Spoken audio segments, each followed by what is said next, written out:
स्वागत है आप सभी का खबर गर्मा गर्म में। मैं हूं नीलू और इस वक्त एक बड़ी खबर आ रही है राजधानी लखनऊ से, जहां पर पुलिस ने पूर्व ब्लॉक प्रमुख अजीत सिंह मर्डर केस के आरोपी गिरधारी और डॉक्टर को मुठभेड़ में मार गिराया है।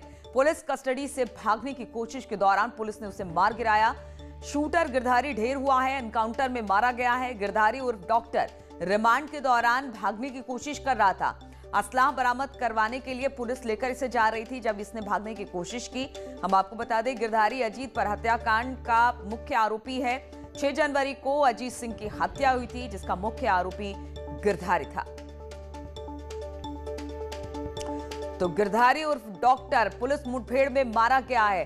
पूरा मामला हम आपको बताते हैं। राजधानी लखनऊ से इस वक्त खबर आ रही है, जहां पर पुलिस ने पूर्व ब्लॉक प्रमुख अजीत सिंह मर्डर केस के आरोपी गिरधारी और डॉक्टर को मुठभेड़ में मार गिराया है। पुलिस कस्टडी से भागने की कोशिश कर रहा था, पुलिस ने उसे मार गिराया।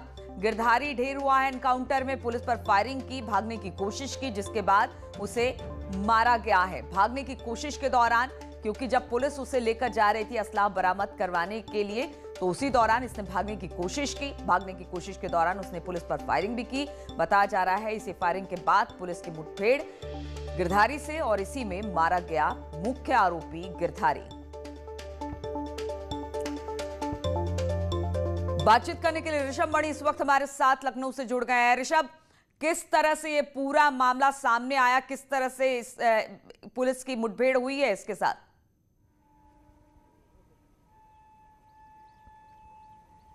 नीलू, देखिए 13 से 16 फरवरी तक पुलिस कस्टडी रिमांड पर था गिरधारी उर्फ डॉक्टर। रिमांड के दौरान पुलिस उससे पूछताछ कर रही थी और अभी देर रात की बात है, 2:30 बजे से करीब 3 बजे के बीच के दरमियान के यह वाकया है, जब अजीत सिंह की हत्याकांड में इस्तेमाल असलहे की बरामदगी के लिए गिरधारी को लखनऊ पुलिस लेके जा रही थी गोमती नगर की तरफ। तभी ये खरगापुर रेलवे क्रॉसिंग जो ठीक मेरे पीछे है, यहीं पर वो पुलिस की गाड़ी से उतरे हैं जब पुलिस वाले, तो एक सब इंस्पेक्टर अख्तर उस्मानी को उसने सर से अब उनकी नाक पर टक्कर मारी है। वो गिर गए तो उनकी पिस्टल छीनी है अख्तर उस्मानी की और वो झाड़ियों की तरफ भागा है। एसएसआई अनिल सिंह जो पुलिस टीम में शामिल थे, वो भी उन्होंने पीछा किया है। पुलिस ने उसको वार्निंग दी, लेकिन वो पीछे बनी झाड़ियों की तरफ भागने लगा गिरधारी, और जब पुलिस बल ने उसको घेर लिया, उसने पुलिस बल के ऊपर फायरिंग शुरू की। पुलिस जब जवाबी कार्रवाई की गई है पुलिस की ओर से, तो उसी कार्रवाई में उसको गोली लगी है, जिसको इलाज के लिए लोहिया अस्पताल ले गए, जहां पर गिरधारी की मौत हो गई है। आपको बता दूं कि पूर्वांचल में आतंक का पर्याय था गिरधारी उर्फ डॉक्टर। करीब 19 मुकदमे उसके ऊपर दर्ज थे, जिसमें 6 हत्या के मुकदमे थे। 6 जनवरी को विभूति खंड इलाके में पूर्व ब्लॉक प्रमुख अजीत सिंह की सनसनीखेज हत्या होती है। सरे शाम ताबड़तोड़ गोलियां बरसाई जाती हैं, जिसमें अजीत सिंह मर जाते हैं। इस हत्याकांड को, सनसनीखेज हत्याकांड को गिरधारी ने कई और शूटर्स के साथ अंजाम दिया था। जब पुलिस पीछे पड़ गई गिरधारी के, तो नई दिल्ली में 11 जनवरी को गिरधारी गिरफ्तार हुआ था। उसके पास से अवैध असलहा बरामद हुआ था।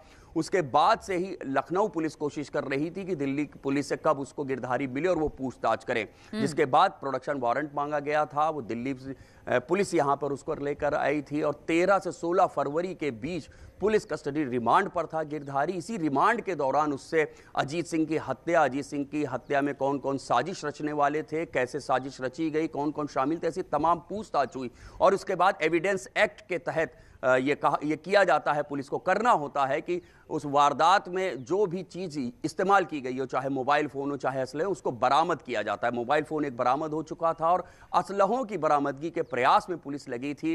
कल देर रात असलहे की बरामदगी के लिए गिरधारी को ले जाया जा रहा था, तभी गोमती नगर विभूति खंड इलाके के इसी खरगापुर रेलवे क्रॉसिंग के पास वो पुलिस कस्टडी से भागने का प्रयास करता है। एक सब इंस्पेक्टर के ऊपर हमला करता है, उनकी पिस्टल लेके भागता है और फिर उसके बाद जो जवाबी कार्रवाई होती है उसमें गिरधारी मारा जाता है। ऋषभ, वो जगह जरा दिखाइए, पीछे जिस जगह पर गिरधारी का एनकाउंटर हुआ है, वहां पर जरा वो पीछे की जगह दिखाइए।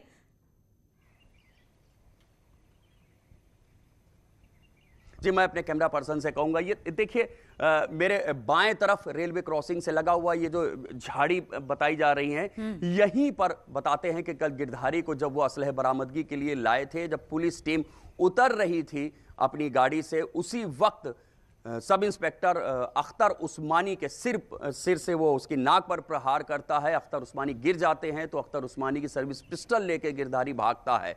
फिर एसएसआई अनिल सिंह अपनी टीम के साथ जब उसको घेरते हैं तो इसी झाड़ियों से ही वो फायरिंग शुरू कर देता है सर्विस पिस्टल से। और इसके बाद जब पुलिस कार्रवाई करती है, अपनी तरफ से फायरिंग करती है, तो उसी फायरिंग में मारा जाता है। बिल्कुल ऋषभ, अगर अजीत सिंह हत्याकांड की बात की जाए तो इसमें मुख्य आरोपी था गिरधारी, उसे पकड़ा गया था। उसे जब लेकर असलाह की बरामदगी के लिए लेकर जाया जा रहा था तभी उसने हमला किया पुलिस पर और फिर मुठभेड़ हुई पुलिस और इसके बीच। इस दौरान किस किस चीजें, किन किन बातों का खुलासा हुआ है? क्योंकि आप जो मुख्य आरोपी था वो तो ढेर कर दिया गया है, लेकिन इसके अलावा और कुछ नाम ऐसे जो सामने आ रहे हैं, इससे क्या कुछ सबूत पुलिस के हाथ लगे हैं?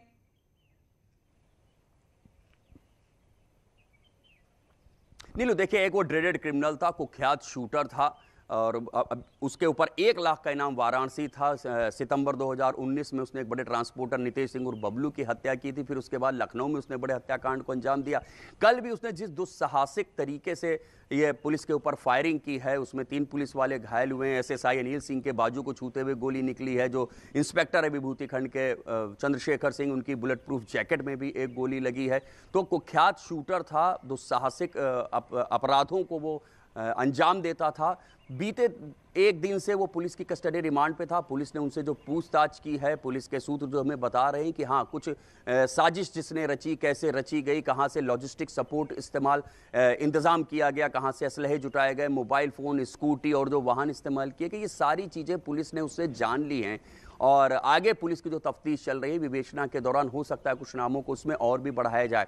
एक और शूटर संदीप सिंह उर्फ बाबा, जो अंबेडकर नगर से गिरफ्तार हुआ था, बलिया का रहने वाला है, वो फिलहाल जेल में है। अखंड सिंह और कुंटू सिंह, ये 2 मुख्य साजिशकर्ता थे जिनका नाम अभी तक की विवेचना में सामने आया है। अब गिरधारी से जो पूछताछ हुई है, क्या गिरधारी ने कुछ नए खुलासे किए हैं, क्या कुछ नए नाम हैं, किसकी कितनी भूमिका थी, किसने लॉजिस्टिक सपोर्ट मुहैया कराया, किसने फरारी में मदद की, उसके आगे कोर्ट में अगर पैरवी होती तो वहां पर कौन सपोर्ट करता, ऐसे तमाम चीजें हैं जिससे रिलेटेड सवाल हुए हैं गिरधारी से और उसके जवाब अभी पुलिस के पास है। अब देखना ये होगा पुलिस गिरधारी ने जो जवाब दिए अपनी विवेचना में उसको कैसे लाती है, क्या कुछ नाम और बढ़ाए जाते हैं, या अभी जो 2 प्रमुख शूटर फरार बताए जा रहे हैं, एक पश्चिम उत्तर प्रदेश का राजेश तोमर बताया जाता है और एक बंटी नाम है शूटर का, वो फरार है। तो इन 2 शूटर्स को भी गिरफ्तार करना है। अब पुलिस के लिए ये माना जा रहा है कि मोर और लेस पुलिस को जानकारी मिल चुकी है कि साजिश किसने रची, क्यों रची और उसके पीछे मोटिव क्या था। तो शुरुआती तौर पे यही माना जा रहा है कि जो पूर्व विधायक की हत्या हुई थी सर्वेश सिंह सीपू की, उसमें गवाही से रोकने के लिए अजीत सिंह की हत्या की गई है। वो मामला ट्रायल पे है, किसी भी दिन उसका ट्रायल खत्म हो सकता है। उसमें गवाही देने जा रहे थे अजीत सिंह, जिससे कुंटू सिंह को सजा हो सकती थी, इसलिए कुंटू सिंह के इशारे पर इस हत्या की साजिश को रचा गया और हत्या को अंजाम दिया गया ताकि अजीत सिंह बने रहिए। और हम आपको बता दें अब पूरा ये जो घटनाक्रम है किस तरह से हुआ। हत्या में हथियार की बरामदगी करने के लेकर पुलिस जा रही थी गिरधारी को। एसआई अख्तर उस्मानी की नाक पर उसने टक्कर मारी, गिरधारी उसकी पिस्टल लेकर भागने लगा। एसएसआई अनिल सिंह ने गिरधारी का पीछा किया, गिरधारी फायरिंग करते हुए झाड़ियों की तरफ भागा। पुलिस बल मंगाया गया और गिरधारी की घेराबंदी की गई। पुलिस ने गिरधारी को सरेंडर करने को भी कहा कि आप सरेंडर कर दीजिए, लेकिन जब वो नहीं माना तो जवाब में गिरधारी ने गोलियां चला दी। जवाबी कार्रवाई में चलाई गई गोली गिरधारी को लगी। पुलिस घायल गिरधारी को लोहिया अस्पताल लेकर गई, जहां पर डॉक्टर्स ने उसे मृत घोषित कर दिया। मुठभेड़ में senior sub inspector Anil Kumar Singh के दाहिने हाथ में छूते हुए गोली निकली है। इंस्पेक्टर विभूति खंड चंद्रशेखर की बुलेट प्रूफ जैकेट में एक गोली लगी है। तो ये पूरा घटनाक्रम कल हुआ, जिस तरह से ऋषभ भी बता रहे थे किस तरह से असला बरामदगी के लिए गिरधारी को लेकर जाया जा रहा था और उसके बाद उसने जो एसआई है उनको टक्कर मारी, उनके पिस्टल को लिया और झाड़ियों के पीछे छिप गया, फायरिंग की, जिसके बाद जवाबी फायरिंग में गिरधारी यानी कि डॉक्टर ढेर हो गया। ऋषभ, अगर इस पूरे घटनाक्रम की बात की जाए, लगातार प्रदेश सरकार यही कोशिश कर रही है कि जो अपराधी हैं उन पर शिकंजा कसा जाए। कोई भी मामला ऐसा होता है त्वरित गति से कार्रवाई होती है, यानी कहीं ना कहीं एक तरह से संदेश देने की कोशिश भी उन अपराधियों के लिए कि अगर आप अपराध करेंगे तो आपको बख्शा नहीं जाएगा।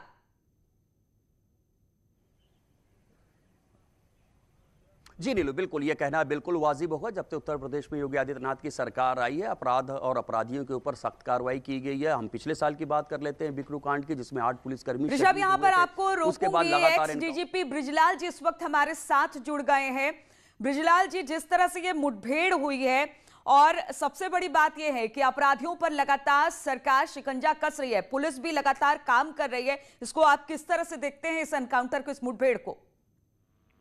नहीं, मैंने अभी भी जो मुझे अपडेट बताया गया है इसके बारे में, एक गिरधारी बहुत बड़ा अपराधी था और जो इस टाइप के अपराधी होते हैं वो कुछ भी करने को तैयार रहते हैं। और जिस तरह से जिन परिस्थितियों में उसने पुलिस कस्टडी से भाग करके और उसने पिस्टल छीन करके और फायरिंग और ये किया, तो ऐसी परिस्थितियों में उसको मारा गया है। और इस बड़े अपराधी के मारने जाने से अपराध और अपराधियों पर बड़ा इसका अनुकूल प्रभाव पड़ेगा, क्योंकि ऐसे अपराधी अगर बाहर रहते हैं तो उससे बड़ा ही खराब संदेश जाता है।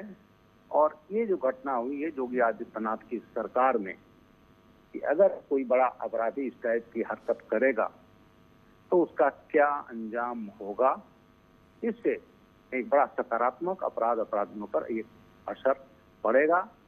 और अपराधों में जो खासकर माफिया गैंग्स हैं और गिरधारी जैसे लोग जो ऐसे अपराधी थे जिन्होंने पूरे पूर्वी उत्तर प्रदेश में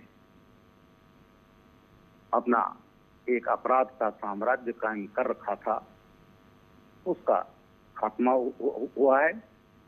और ये बहुत अच्छा एक संदेश है। ब्रिजलाल जी, सबसे बड़ी बात यह है, पिछले कुछ दिनों में हमने देखा कि अपराधी पुलिस वालों पर वार करते हैं और यहां पर भी कुछ इसी तरह से हुआ कि असला बरामदगी के लिए लेकर जा रही थी गिरधारी को, उसी वक्त उसने एसआई पर हमला किया, उनकी पिस्तौल छीनी और भागकर झाड़ियों के पीछे छिप गया। मुठभेड़ हुई और उसमें ये मारा गया है। यानी कहीं ना कहीं उन सब के लिए एक सबक पुलिस और प्रशासन की तरफ से कि अगर आप अपराध करेंगे तो बख्शे नहीं जाएंगे, और खासतौर पर पुलिस वालों पर हमला तो बिल्कुल बर्दाश्त नहीं किया जाएगा। बिल्कुल आपने सही कहा, पहले भी ऐसी घटनाएं हुई हैं। कानपुर का एक गैंग था D2 अतीक गैंग, उसका भाई था, वो भी कलकत्ता में गिरफ्तार हुआ था, उसको लाया गया था कानपुर और वहां भी इस तरह से हरकत किया था उसने, वो मारा गया था। एक बुलंदशहर का क्रिमिनल था सिरोही, वो भी इसी तरह से जो ये साथी अपराधी होते हैं, मनपड़ होते हैं, इस टाइप के घटना करने से वो बाज नहीं आते। तो ये बहुत अच्छा ये हुआ और एक संदेश ये गया है कि जो इस टाइप की घटना करेगा और पुलिस पर हमला करेगा, पुलिस उसको बख्शेगी नहीं। और ये लखनऊ में जो घटना हुई है, इससे अपराधियों के मनोबल टूटेगा और प्रदेश में वैसे भी पहले से जो कानून व्यवस्था की स्थिति बहुत अच्छी है, खासकर जो ऑर्गेनाइज गैंग हैं, माफिया गैंग्स हैं, उसका के लिए ये बहुत ही सकारात्मक संदेश गया है। जी हाँ, चलिए ब्रिजलाल जी, बहुत बहुत शुक्रिया हमसे बातचीत करने के लिए, और ऋषभ का भी शुक्रिया करेंगे हमारे साथ जुड़ने के लिए और तमाम जानकारी हम तक पहुंचाने के लिए। तो किस तरह से अजीत सिंह हत्याकांड का मुख्य आरोपी मारा गया, किस तरह से अगर अपराध और अपराधी इसी तरह से अपराध करते रहे तो उनके खिलाफ सख्त से सख्त कार्रवाई होगी, ये संदेश इस एनकाउंटर के बाद। रुकेंगे छोटे से ब्रेक के लिए, फौरन लौटते हैं। ब्रेक के बाद एक बार फिर से आप सभी का स्वागत है। तो रऊफ उगलेगा साजिशों के राज, रऊफ शरीफ को केरल जेल से अब रिमांड पर मजिस्ट्रेट ने जेल भेज दिया है। एसटीएफ रिमांड पर कोर्ट आज इस पूरे मामले पर सुनवाई करेगी। पीएफआई के स्टूडेंट विंग का नेता है रऊफ। हाथरस केस में दंगे की साजिश का इस पर आरोप है, जिस पर आज कोर्ट सुनवाई करेगी। तो रऊफ उगलेगा साजिशों के राज, बहुत सारे राज ऐसे हैं जो रऊफ शरीफ उगलेगा केरल से अब इसे लाया गया है, जेल से लाया गया, केरल जेल से। रिमांड मजिस्ट्रेट अब इसे जेल भेज दिया है। एसटीएफ रिमांड पर कोर्ट आज इस पूरे मामले पर सुनवाई करने वाला है। और उत्तर प्रदेश में प्रतियोगी परीक्षाओं की तैयारी कर रहे गरीब परिवार के छात्रों के लिए बड़ी खुशखबरी है। सीएम योगी आज मुख्यमंत्री अभ्युदय योजना का शुभारंभ करेंगे और इसके तहत गरीब परिवार के मेधावी छात्रों को मुफ्त में कोचिंग दी जाएगी। मुख्यमंत्री अभ्युदय योजना की शुरुआत सीएम योगी सुबह 10 बजे करेंगे।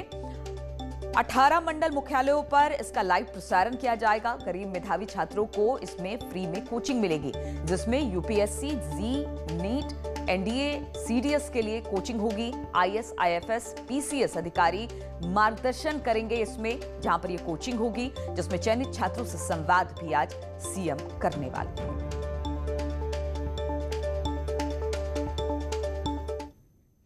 और इसके बाद सीएम योगी आज मुरादाबाद के दौरे पर जाएंगे। सीएम करीब 1 बजे मुरादाबाद पहुंचेंगे। वो यहां पर सामूहिक विवाह कार्यक्रम में शिरकत भी करने वाले हैं। बुद्धि विहार में आयोजित इस कार्यक्रम में 2500 कामगारों की बेटियों की शादी कराई जाएगी। सीएम योगी यहां पर कई विकास योजनाओं का लोकार्पण और शिलान्यास भी करेंगे। दोपहर में वो जनप्रतिनिधियों से मिलने का उनका कार्यक्रम भी है।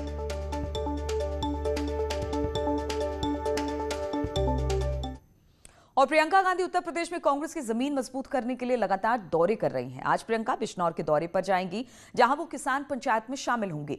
कृषि सुधार कानूनों के खिलाफ ये पंचायत हो रही है और किसानों का समर्थन कांग्रेस उत्तर प्रदेश में अपना खोया जनाधार हासिल करने की कोशिशों में जुटी है। प्रियंका गांधी लगातार यूपी की राजनीति में सक्रिय नजर आ रही हैं। इसके पीछे 22 में होने वाले विधानसभा चुनाव हैं और कांग्रेस लगातार जमीन की हकीकत को परखने का काम कर रही है, ताकि सत्ताधारी दल को चुनाव में चुनौती दी जा सके। ऐसे में कांग्रेस यूपी में लगातार लोगों के बीच अपनी मौजूदगी दिखाने की कोशिश में है। खबर है, प्रियंका गांधी सोमवार को बिजनौर का दौरा करेंगी, जहाँ किसान पंचायत में शामिल होंगी। दरअसल किसान लगातार कृषि कानून के खिलाफ महापंचायत कर सरकार को अपनी ताकत दिखाने का काम कर रहे हैं। ऐसे में कांग्रेस ने भी किसानों को समर्थन देकर सियासी चाल चल दी है। प्रियंका गांधी किसानों के साथ होने का दावा कर किसानों के साथ होने का भरोसा दिलाने की कोशिश कर रही हैं। यही वजह है कि कांग्रेस महासचिव प्रियंका गांधी बिजनौर के चांदपुर में होने वाली किसान पंचायत में हिस्सा लेने सोमवार को यहां पहुंच रही हैं। इस कार्यक्रम के बाद इसी हफ्ते सहारनपुर में भी किसान महापंचायत का आयोजन है, जिसमें प्रियंका गांधी शामिल होंगी। यानी मतलब साफ है, प्रियंका गांधी किसानों की आड़ में कांग्रेस को मजबूत करने का दांव चल रही है, क्योंकि सरकार कृषि कानून को लेकर पीछे हटने को तैयार नहीं। और हरदोई के सांडी पुलिस में दरोगा की गुंडागर्दी सामने आई है। दरोगा पर अधिवक्ता सहित 2 लोगों से बदसलूकी और मारपीट करने का आरोप है कि इस दौरान दरोगा ने रिवॉल्वर भी लहराया। वीडियो वायरल होने पर एसपी ने आरोपी दरोगा को लाइन हाजिर कर दिया और विभागीय जांच के आदेश दे दिए हैं। बताया जा रहा है कि कुछ दिन पहले मारपीट की घटना में 4 लोगों के खिलाफ रिपोर्ट दर्ज कराई गई थी। इसके बाद एसआई सुखराम सिंह होमगार्ड के साथ चीतरा मऊ गए और एक शख्स को सादे कागज पर साइन करने को कहा। इसी को लेकर ये पूरा विवाद शुरू हुआ। सूचना मिलने पर एसपी महोदय द्वारा तत्काल प्रभाव से सब इंस्पेक्टर सुखराज सिंह को लाइन हाजिर किया गया है तथा इनके विरुद्ध कार्रवाई के लिए विभागीय जांच के आदेश एसपी महोदय द्वारा दिए गए हैं। शीघ्र ही जांच करके इनके विरुद्ध दंडात्मक कार्रवाई अमल में लाई जाएगी। और मेरठ में महिला से रेप और ब्लैकमेल करने का मामला सामने आया है। आरोप के मुताबिक किराए के मकान में रहने वाली महिला के साथ पड़ोसी ने रेप की वारदात को अंजाम दिया। इतना ही नहीं, आरोपी ने महिला का अश्लील वीडियो बनाकर उसे वायरल भी कर दिया। पीड़ित महिला की शिकायत पर पुलिस ने आरोपी के घर पर दबिश दी, लेकिन वो फरार हो गया। पुलिस ने मुकदमा दर्ज कर लिया है और आरोपी की तलाश शुरू कर दी है। महिला ने अवगत कराया कि इस तरह से मेरा वीडियो उसके जिस लड़के के साथ वो पहले रही है, अटैच रही है, उसको उसने वायरल किया है, तो उस पर संज्ञान लेते हुए उसकी तहरीर पर मुकदमा दर्ज कर दिया गया। आगे विधिक कार्रवाई की जा रही है। और ग्रेटर नोएडा पुलिस को बड़ी सफलता हाथ लगी है। दनकौर कोतवाली के नौरंगपुर गांव से लापता छात्र को पुलिस ने बरामद कर लिया। जेवर विधायक धीरेन्द्र सिंह पुलिस अफसरों के साथ बच्चे को लेकर नौरंगपुर गांव पहुंचे और बच्चा परिवार को सौंप दिया। बच्चा जब घर से बाहर खेल रहा था तो 2 बाइक सवार छात्र उसे उठाकर ले गए। परिजनों ने इस बात की जानकारी पुलिस को दी तो डीसीपी ने छात्रों को बरामद करने के लिए पुलिस की कई टीमें लगाई। पुलिस को जानकारी मिली कि 2 लोग किसी बच्चे को लेकर जा रहे हैं। इस पर पुलिस ने गांव की घेराबंदी की। पुलिस की दबिश देख बदमाश बच्चे को छोड़कर वहां से फरार हो गए। तत्काल गांव को घेरेबंदी की गई। जगह जगह खेत बाड़ी सब तलाशा गया। चारों तरफ फोर्स हमारी दौड़ने लगी और इसका नतीजा था कि बदमाश ये समझ गए कि आज बचना मुश्किल है। इस बच्चे को कहीं सेट करने के लिए अलग ले जाना चाह रहे थे और उन्होंने औरंगपुर गांव के पास पेट्रोल पंप के नीचे कच्ची सड़क पे बच्चे को छोड़ करके बदमाश भाग गए। वहां हमारी पीआरबी थी, उसने पीछा भी किया, लेकिन बदमाश तब तक निकल गए। और वैलेंटाइन डे के अवसर पर वाराणसी में एक खास शादी हुई जिसकी चर्चा पूरे बनारस में हुई। वजह यह कि इस शादी से दो देशों का मिलन हुआ। 7 समंदर पार से आए फ्रांसीसी युवक का दिल जब बनारस के एक रेस्टोरेंट में काम करने वाली गुजराती लड़की पर आया तो युवक ने वैलेंटाइन डे पर शादी कर इस लम्हे को यादगार बना दिया। ये शादी हिंदू रीति रिवाज से हुई। चौबेपुर स्थित मार्कंडेय महादेव मंदिर के पुजारियों ने विधि विधान के साथ शादी को संपन्न कराया। तो अभी सितंबर में हुई रोमन जी से, दोनों में मोहब्बत हुई। अब तो उन्होंने शादी करने का सोचा तो मुझसे संपर्क किया तो मैंने सारे। तो इन तमाम खबरों के साथ इस बुलेटिन में फिलहाल इतना ही। रुकेंगे छोटे से ब्रेक के लिए। आगे देखिए उत्तराखंड की खबर।